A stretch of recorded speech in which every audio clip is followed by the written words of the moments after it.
Threegraders, welcome back to your TV classroom. Today is Friday, March 12th. We're at the end of the week. We did it. Mr. Kevin, let's check in with our zones before we get going today. Let's do that. How are you feeling today, third graders? What's going on in your mind? What are your emotions feeling? What's your body feeling like? And sometimes your emotions, your body, and your mind can be in all different zones. Like right now, my body's in the blue zone, but my mind and my emotions are in the green zone.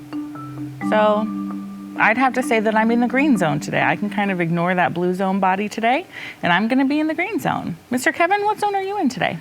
I think I'm in the green zone today.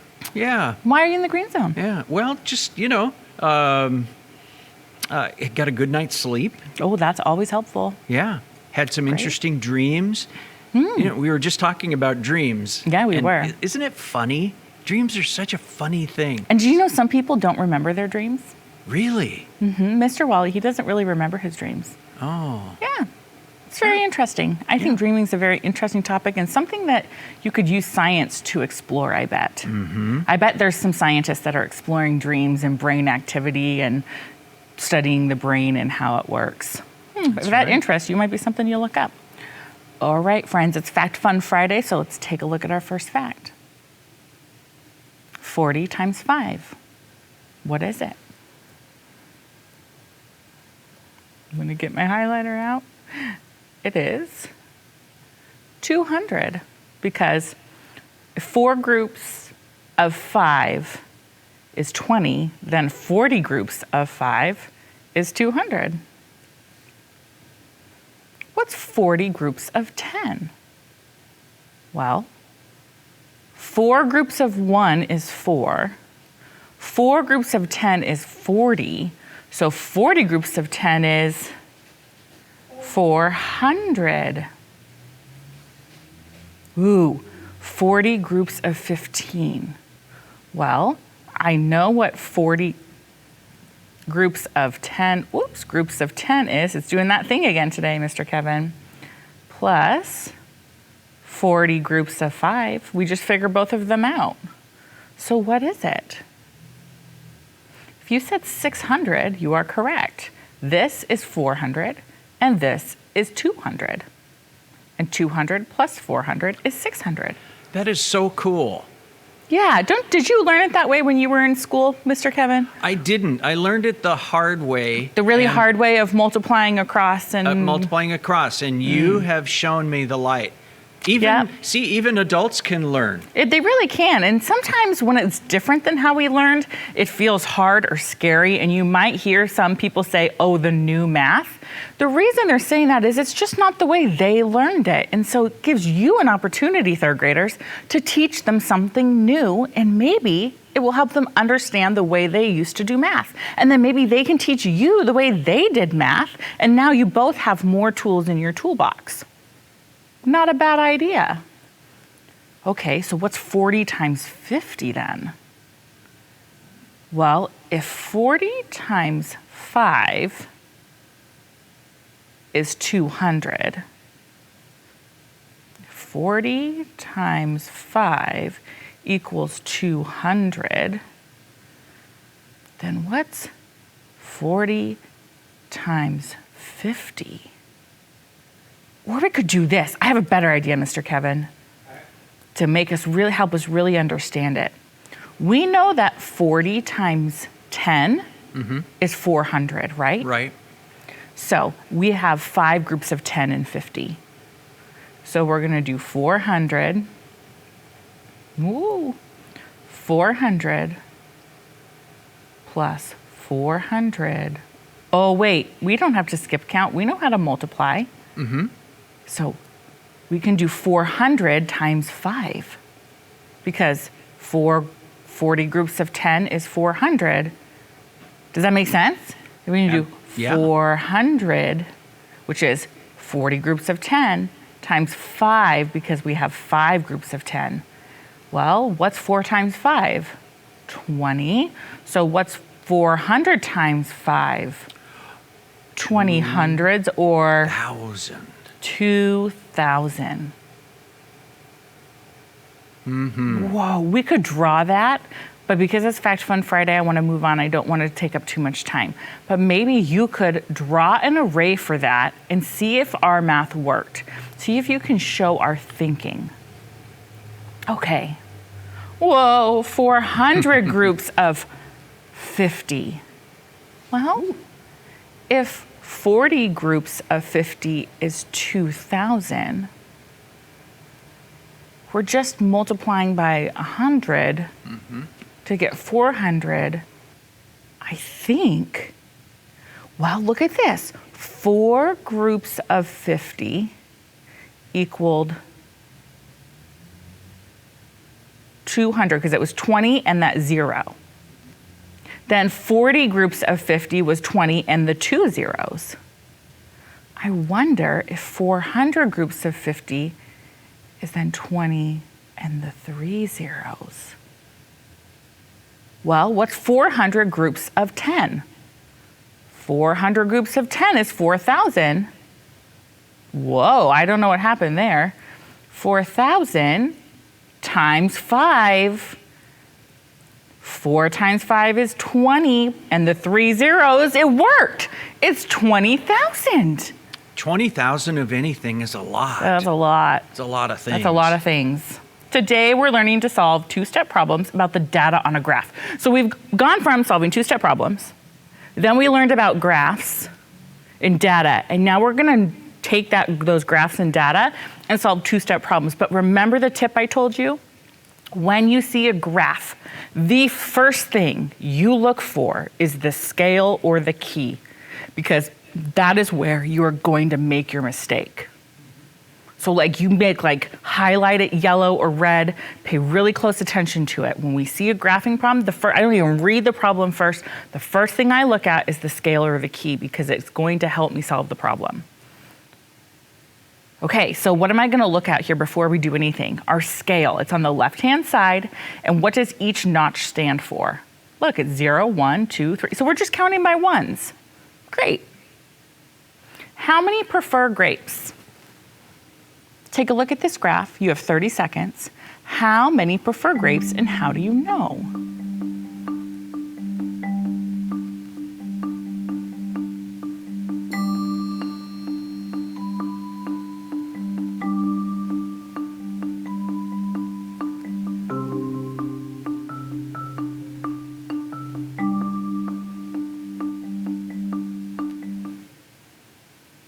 Okay, what you do is you go to the top of that bar, and at the very top, you take your pencil or your eyes and you go across and you look over, and it tells you 4. 4 people prefer grapes. Okay, now we're not gonna read yet. What are we gonna do? We're gonna look at the scale.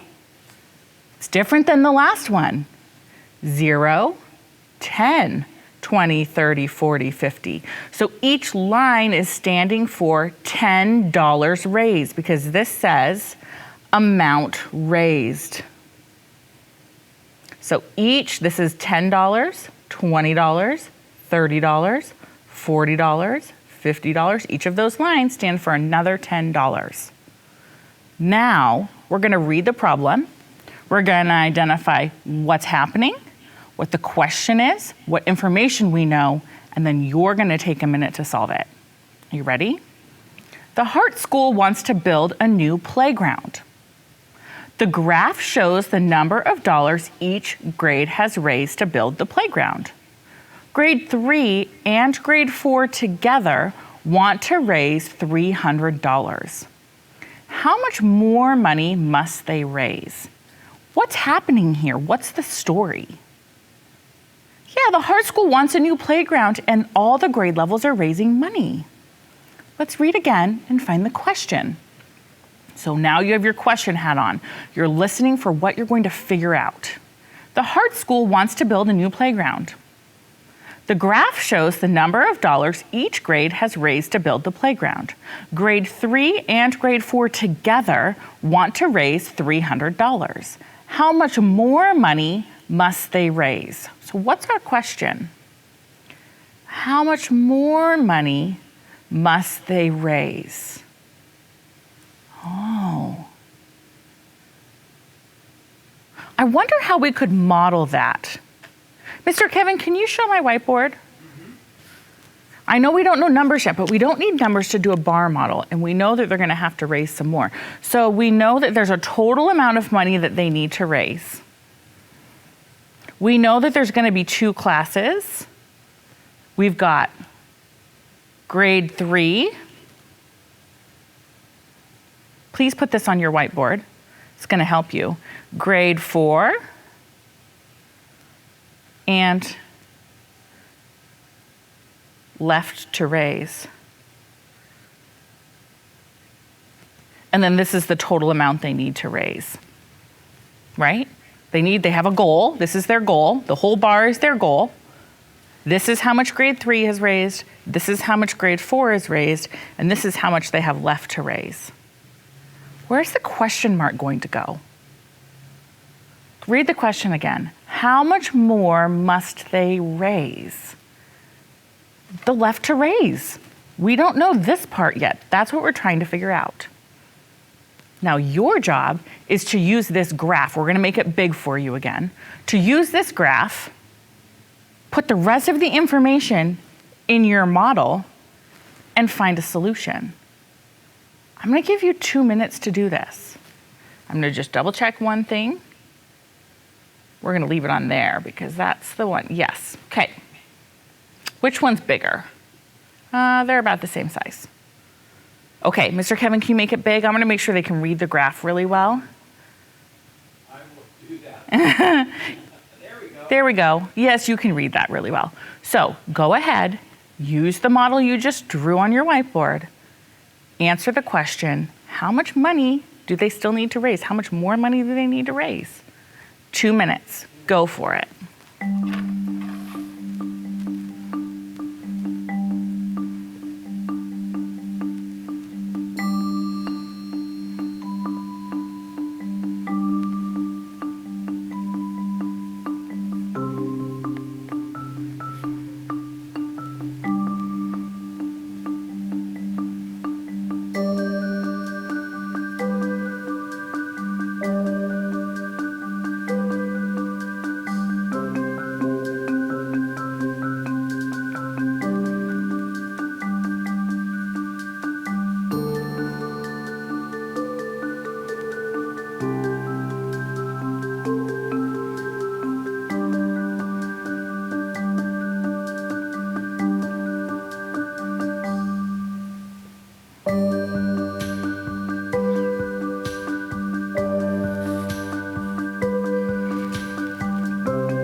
Mr. Kevin, you have to tell me when time is up. Will do. Thank you.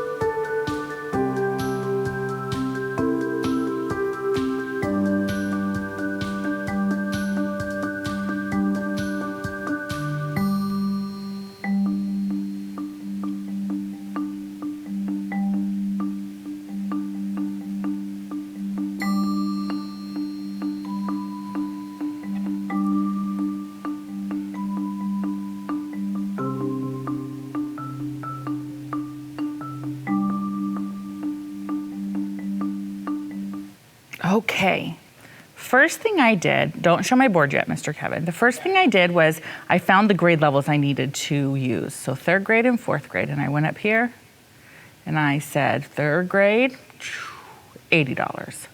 4th grade, $60. And then now you can show my whiteboard, Mr. Kevin. Just take a look, don't worry about this part yet.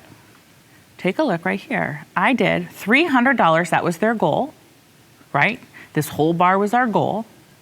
3rd grade had $80, 4th grade had $60, and then we didn't know how much they had left to raise. Well, I couldn't figure this out yet. I had to do some math. I had to add these two first to figure out the total of this space before I could subtract it from 300. So I did this equation. I have 300, and I need to subtract those two numbers. So I put it in parentheses like we learned to do in the last group of lessons, and I did 80 plus 60 in the parentheses. So now I can do 300 minus 140 because 80 plus 60 is 140. So I got 160 because if you take 300, you subtract 100, you get 200, and you subtract 40, you get 160. So they need to raise $160. Now you may have done it different. Let's take a look at some other ways to solve this problem. You can use words to explain how to use the graph to find the number of dollars raised by each grade. That's what I just did for you. Point to the grade, find the top of the bar, follow the line to the left. Stop at the number on the left side of the graph. This is the number of dollars third grade raised. So we did that, we got 80. Did you find fourth grade too and do the same thing and get 60 just like I did? Great. What is each bar on this graph showing? What is this data showing? Yeah, it's showing how much money each group raised. The bar is representing the grade, and the numbers on the side tell us how much money that is. Have you ever had a fundraiser at your school before and they put a big thermometer, and then every time money's raised, they color in the thermometer? They're making a bar graph of sorts of how much money, and the length of the bar is showing you the money raised. It's pretty cool. So what is the difference between one scale number and the next? We know this, we talked about it. 0, 10, 20. How many dollars is in between each scale number? 10, it's counting by tens. So the answer there would be, oh, it's red. No, we don't want red. Red just doesn't show up very well. 10, right? We talked about that. How much did third grade raise? $80, very good. How much did fourth grade raise? $60, look at your work. Great job. What operation do you use to find out how much money was raised by both? What operation did we use? Mr. Kevin, can you go back to my board? Take a look. What operation did I use to figure out this part of my bar? Yeah, it's right here in my parentheses. I used addition. I'm just going to put a plus sign. How much money did grade 3 and 4 raise all together? What did we figure out? How much was it? What did I do? When I solved this, I got this answer. How much was raised all together? 140. $140. Units matter in math. They're very important. Then I said, what operation did you use to find out how much more money must be raised? What did we do? We subtracted. Some students might have done this. I'm going to erase mine. They might have done this. The class has already raised $140. They need to raise some more money because they want to get to $300 as their goal. How might you solve this?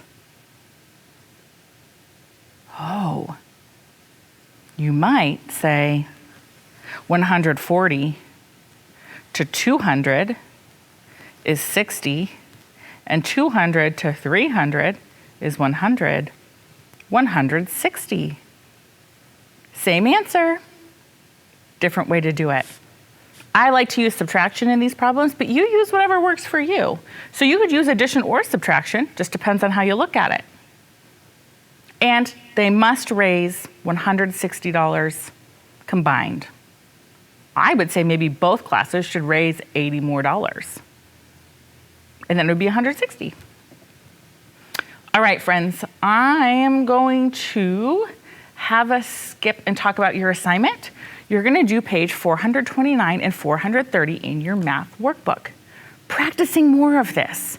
I didn't do those other ones because you're going to get to practice looking at a graph and doing that here on your assignment. Thinking about what are the steps that I need to do to solve the problem. Today, we learned to solve two-step problems about the data on a graph. We modeled the problem. We interpreted the data on the graph. That means we looked at it. We were able to look at the third and fourth grade and go up and find out how much money each of them raised. And then we were able to answer a question about that data. We figured out how much more money they need to raise to reach their goal. Mr. Kevin, how could they send us a graph they create from their home? It'd be great to see a graph from our students. They can send it to TV Classroom at tacoma.k12.wa.us via email, or you can also mail it to our headquarters here, 601 South 8th Street, Tacoma, Washington, 98405. Third graders, thank you so much for being with me today. Up next is going to be Miss Oslin with your ELA lesson. Don't forget to gather your ELA materials during your break and then be back ready to learn when she shows up on the screen. I hope you have a wonderful weekend, and I will see you next time. Bye, friends.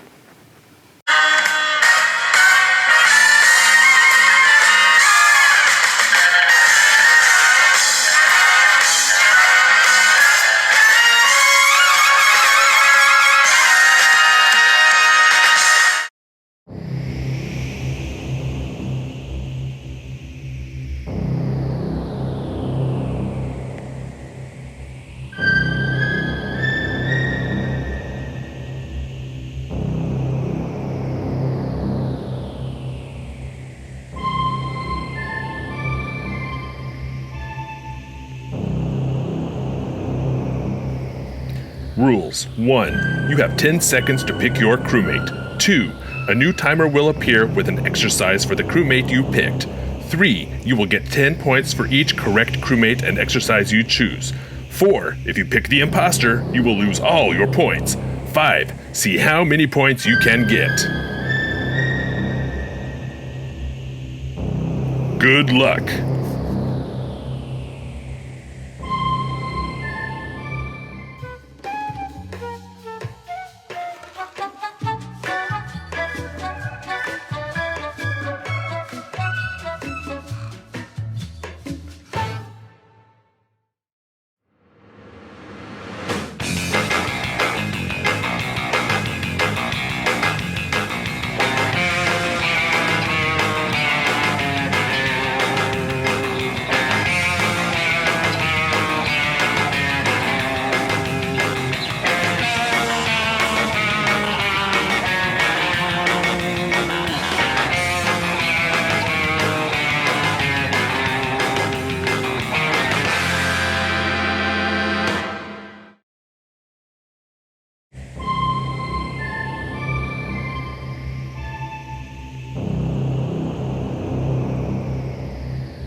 graders, welcome back from your break. Excellent job gathering your materials and being ready to learn. You can take your ELA packet, your pencil, and your reading notebook and just set those off to the side. You won't need those yet, but go ahead and hold on to your Learning Buddy if they are going to help you focus today. Let's remind ourselves of our 3 personal standards. Today and every day when we come together, we agree to, say these with me, show respect, Show respect, make good decisions, make good decisions, solve problems. solve problems. Now, as writers, we have been studying Patricia Polacco this unit. And today we're going to learn that Patricia Polacco uses the stories she hears about interesting places and people to generate ideas for her fictional writing. So she has talked about how to generate ideas or come up with ideas for writing, you just open your eyes and your heart. So she's listened to people tell stories about really interesting places and people, and then she uses those stories that she's heard to write her own fictional stories. Today we're going to read the book called John Philip Duck by Patricia Polacco, and I'm going to read the author's note to have us learn how Patricia Polacco was charmed by the ducks swimming in the Peabody Hotel's fountain in Memphis, Tennessee. That means she saw these ducks at a fountain and she was like, that's a story idea. Patricia Polacco has stayed at the Peabody Hotel in Memphis, where this story is set many times. Charmed by the spectacle of ducks swimming in the fountain of the hotel lobby, she began to wonder how this delightful custom came to be. Her research led her to the story of Edward Pembroke, the first Peabody Duckmaster. Loosely based on actual events, it is her beguiling interpretation of how one young boy had a vision and turned it into reality. Now she says, loosely based on actual events. What does that mean? Take some think time. Now, I have the connection that I've heard this on some TV shows or movies that I've watched. So, loosely based.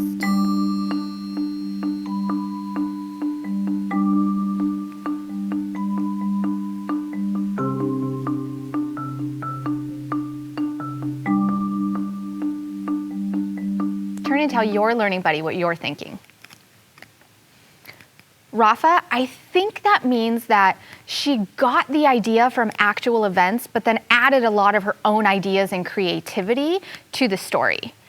This reminds me a lot of the historical fiction books that I have talked about that I like to read, that they're based on historical events, but the author has added some of their own thoughts and creativity to make the story.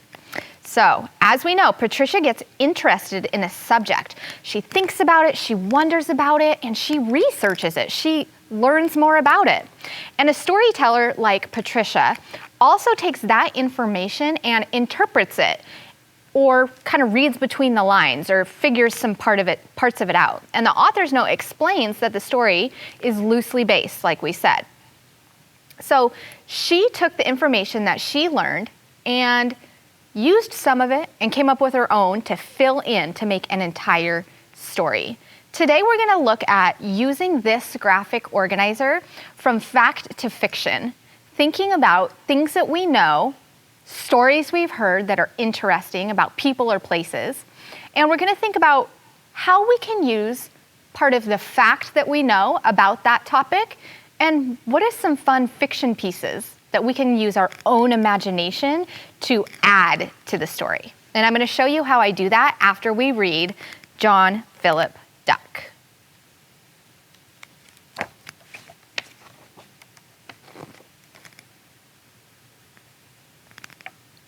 In loving memory of Robert McCloskey, an inspiration to me since I was a child. Edward was a sweet boy who lived with his family on a small farm just outside Memphis in the foothills of Tennessee. Times were hard. There was a depression on and money was hard to come by. Even though Edward was just a lad, he and his father worked at the same hotel in Memphis. During the work week, they stayed at the hotel, but on the weekends, they both went home. Now, I wonder how much of that is based on real fact, the research that Patricia did, or if she made any of that up from her own imagination.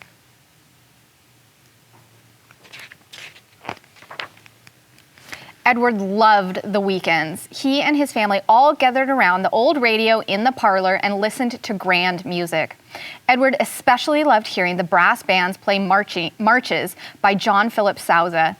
It made Edward dream about wearing a snappy uniform with shiny brass buttons. Mr. Kevin? Yes, it's John Philip Sousa. Thank you. Names are important. Names are important. And I are you thought you'd like to know. Are you familiar with John Philip Sousa? Yes. Yeah. I'm going to reread that sentence. Thank you. Edward especially loved hearing the brass bands play marches by John Philip Sousa. It made Edward dream about wearing a snappy uniform with shiny brass buttons. Someday, I'm going to have a uniform just like that. You'll see, he'd say as he marched around the parlor to the lively music.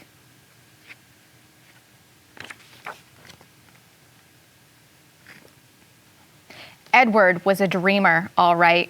One time, right in the middle of chores there on the farm, he stopped and looked up in wonder. Wild ducks were calling and were flying in perfect formation. Ain't they grand, Pa? Look how they fly in perfect V's. And look, they're following a leader. See, the one right at the point of the V. He secretly wished he could be with them, just to touch them feathers and look at them real close-like.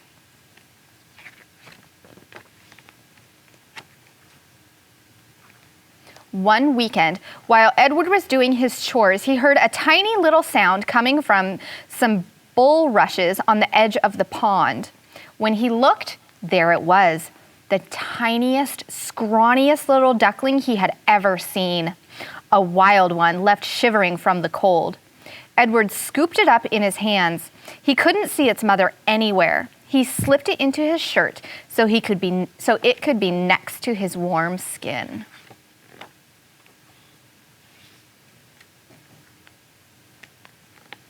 That night at dinner, Edward got the duckling to eat right out of his hand. Usually, when they are this little, they don't survive, Edward's ma said. If I can make this little critter well, can I keep him, Ma? Edward pleaded. This little creature will take constant care. And what will you do while you are gone all week at the hotel? Pa said. Edward thought for a moment. Can't we take him with us, Pa? To the hotel? His father scowled. Please, Pa, I'll keep him in a box in the pantry right next to the cook stove so he'll be warm. Big Joe will let me. I know he will. Edward begged. Big Joe is only the cook. I'm worried about Mr. Shutt, Pa said. Mr. Shutt was the hotel manager. But then his Pa and Ma looked at each other. They could see how much Edward wanted this duck. Well, I guess we can give it a try, but you have to keep him hidden, or we could both lose our jobs, Pa warned.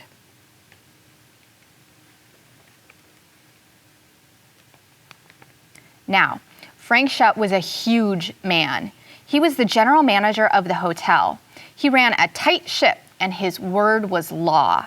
His booming voice echoed down the hallways as he inspected his staff, but he was always fair. Edward sneaked his little duckling into the pantry next to the stove, where he and Big Joe, the cook, could look after him. Of course, after a time, all of the hotel staff came into the kitchen just to see how the little fellow was doing. Everyone swore to keep the little duck a secret from Mr. Shutt. Although Edward took him home on the weekends, the duckling soon became a fixture in the kitchen. Pretty soon, he could hop out of his box, and he ventured into the halls. I wonder how much of this is part of the true story and how much is from Patricia Polacco's imagination. I hope that part's real. But one day, the little duck waddled right into the lobby. Mr. Shutt almost saw him, but Edward grabbed up the little fellow and stuck him into his shirt. You there, my boy, Mr. Shutt bellowed. Mr. Templeton in 203 wants his shoes shined. Now you run up and put a shine in 'em like a mirror. About then, the little duckling gave a very loud quack. Mr. Shutt narrowed his eyes and came right up to Edward. What was that? He barked. One of the bellmen started to cough loudly. That was me. My pardon, sir. Mr. Shutt glowered at him for a moment. Well, take care, Bingham, take care, he called out as he harumphed away.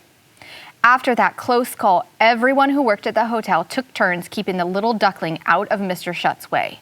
It was their secret. When Edward was busy, they all helped hide the little duck. Chef Vouillard hid him under an entree lid.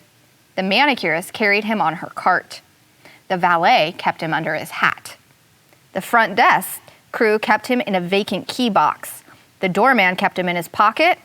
Everyone fell in love with that little duck.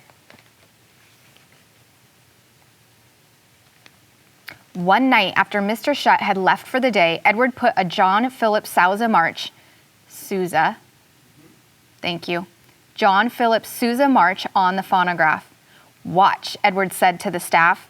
All I have to do is tap this stick on the floor and he'll do what I taught him to do. Edward tapped twice and the little duck turned around and around. 3 taps and the little duck marched up and down the lobby hall. 4 taps and the little duck stood as still as a statue.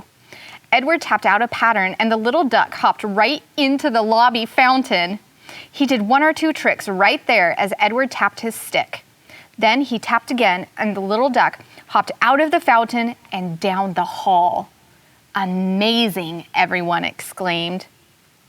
He marches as proper as John Philip Sousa himself, someone said. Edward stopped. That's it. That'll be his name. John Philip Duck. Everyone laughed.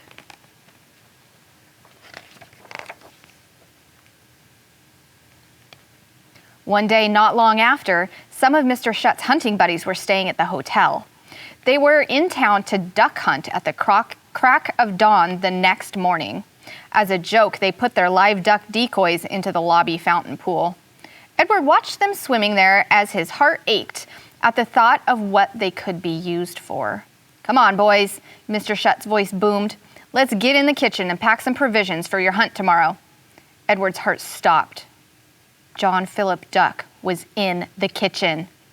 Big Joe must have heard Mr. Shutt because Edward saw him slip John Philip into the fountain with the other ducks.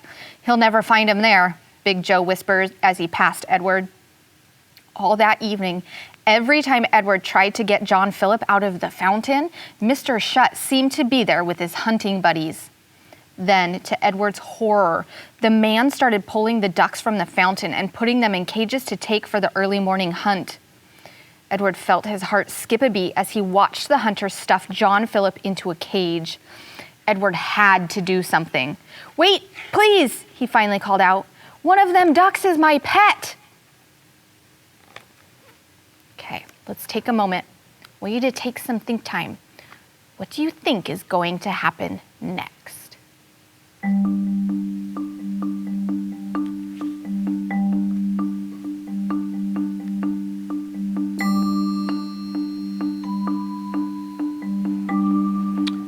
I hope Mr. Shutt is nice about it. I hope so too, Mr. Kevin. I was just trying to reconcile that I would think that Mr. Shutt would want to get rid of the duck, but then I remember reading the author's note, and Patricia Polacco wrote this story based on the ducks that really swim in the fountain at the Peabody Hotel. So I'm wondering if she included that in this story and that Mr. Shutt is going to let John Philip Duck stay. Let's find out. Mr. Shutt and his friends stopped and turned.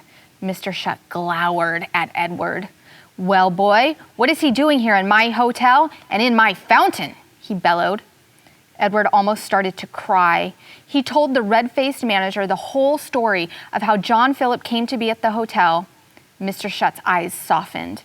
Please, sir, let me show you the tricks that John Philip can do, Edward pleaded as he took his duck out of the cage. All right, boy, let's see, Mr. Shutt barked as he and his friends took seats nearby to watch. Edward turned on the music. It was a Sousa march, and John Philip was in the best form he had ever been. He did all of his tricks without a hitch. He marched to and from the fountain. He hopped in and out of the fountain pool on command, just as Edward had taught him. When John Philip was done, he waddled up to Mr. Shutt and cocked his head. Well, I never did see. Mr. Shutt said almost in a whisper. One of the hotel guests had seen it all and commented to Mr. Shutt, "What an unusual touch." A well-dressed lady cooed, "I've never seen in all of my world travel a hotel with live ducks swimming in the lobby fountain. Wonderful, simply wonderful." "All of the guests enjoyed John Philip, sir," one of the bellmen exclaimed. "Oh, sir," Edward said, "wouldn't it be something if we could have ducks swimming in the fountain all the time?" Everyone cheered their approval. Mr. Shutt, "I could teach all of them very ducks to do tricks and march in and out of the fountain." He pointed to the hunter's ducks. "People from everywhere would come and see them. I know they would," Edward blurted out. Mr. Shutt thought for a very long time. He conferred with his hunting pals. "Tell you what, boy, we're going to give you all these ducks here to train up. I'm giving you a month to train them all to march into the lobby, get into the fountain, and stay there all day, then march out again." "And can John Philip stay here too? Except for when I take him home, that is," Edward asked hopefully. "Well, I guess he can," Mr. Shutt said as he marched away. "But you have 1 month, he bellowed as he disappeared around the corner. Mr. Shutt let Edward build a duck house on the roof of the hotel. Every day, Edward trained the ducks to march to the tapping of his sticks. He got them to march from the roof, down the hall, and even into the elevator. Down 12 floors it went. When the doors opened, the ducks marched into the lobby. At first, they all scattered, but John Philip helped Edward round them up. Finally, Edward got them all to march to the fountain, go up 3 steps that he had made, and plop into the water. And they hopped out and waddled around the lobby again.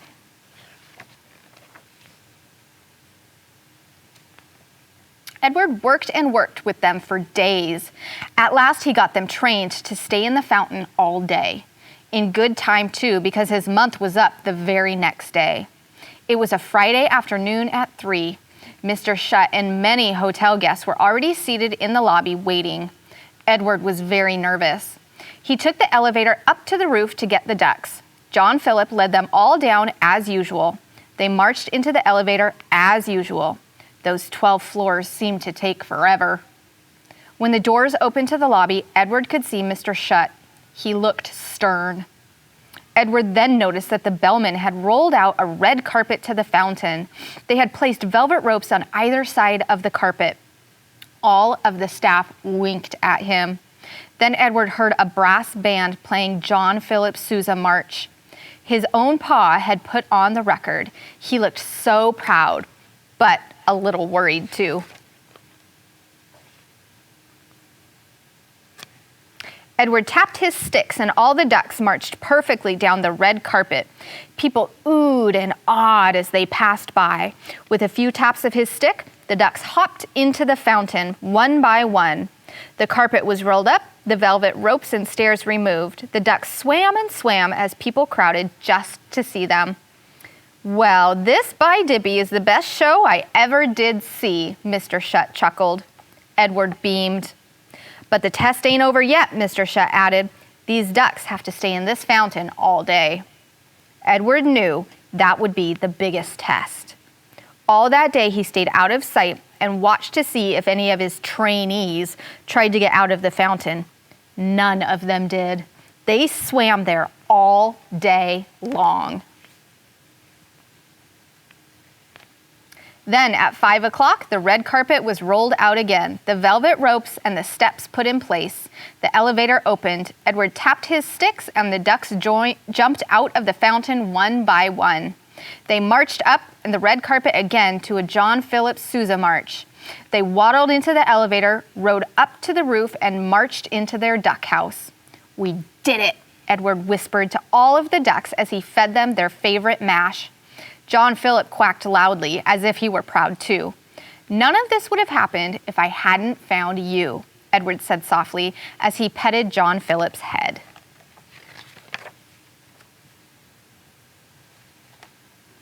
Edward took the elevator downstairs again, and when the doors opened, Mr. Shutt was waiting for him.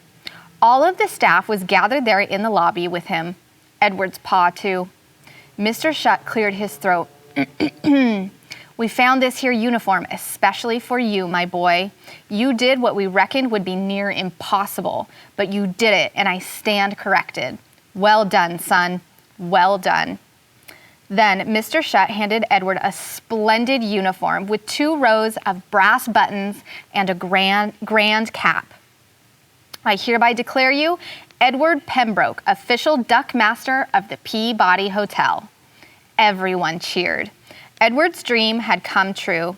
He'd wear that beautiful uniform with the brass buttons and march to John Philip Sousa and be near his beloved ducks.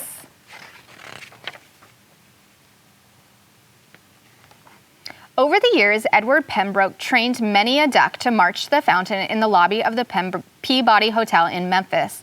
He personally trained every one. They served as Pembroke ducks for 3 months or so, then they were returned to the wild, except for John Philip, who stayed for all his duck life with Edward. Edward Pembroke served as duck master of the Peabody Hotel for over 50 years. The hotel named a room after him. When he retired, he moved to his dear little farm just outside of Memphis. There he had his very own pond with John Philip's descendants. But he searched the skies every day, hoping that the wild ducks might land and stay with him too.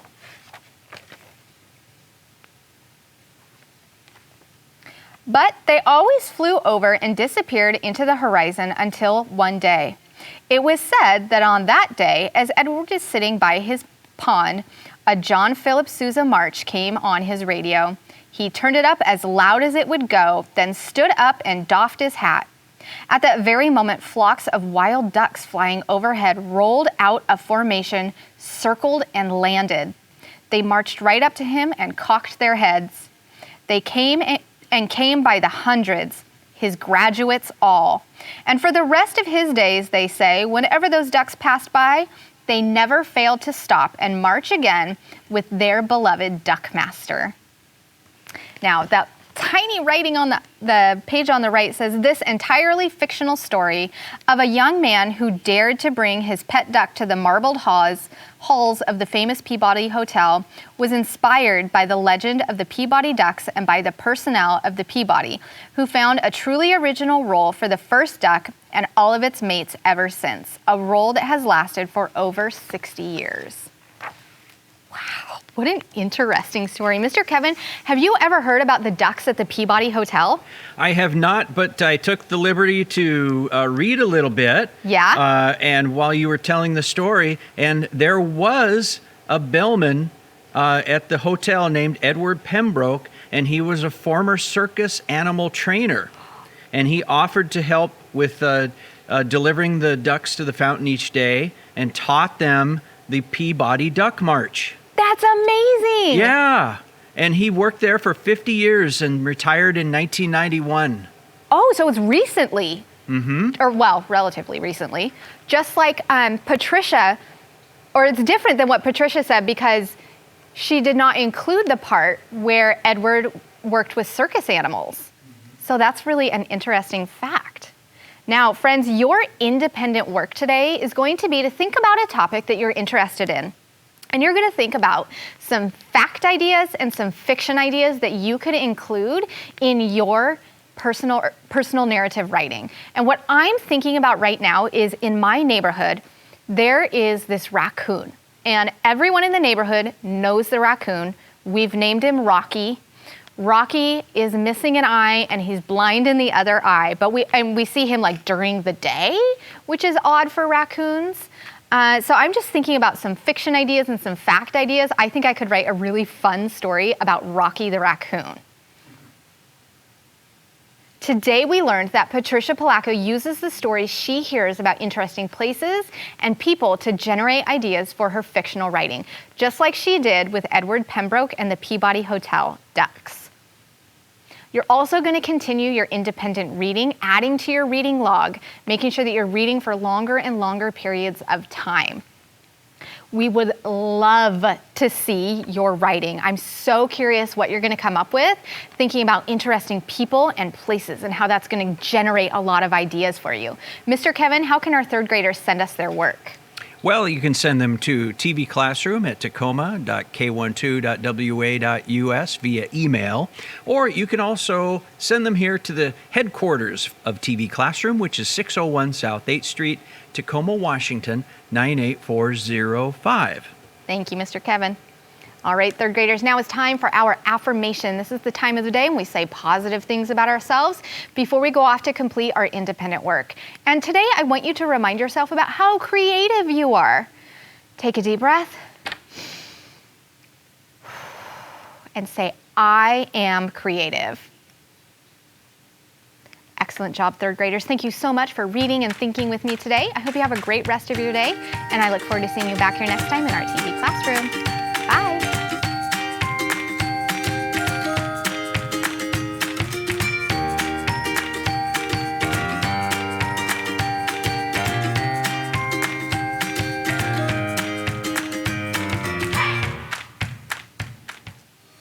Hey kids, we want to see your work. Just send your pictures and your stories to TV Classroom, 601 South 8th Street, Tacoma, Washington, 98405.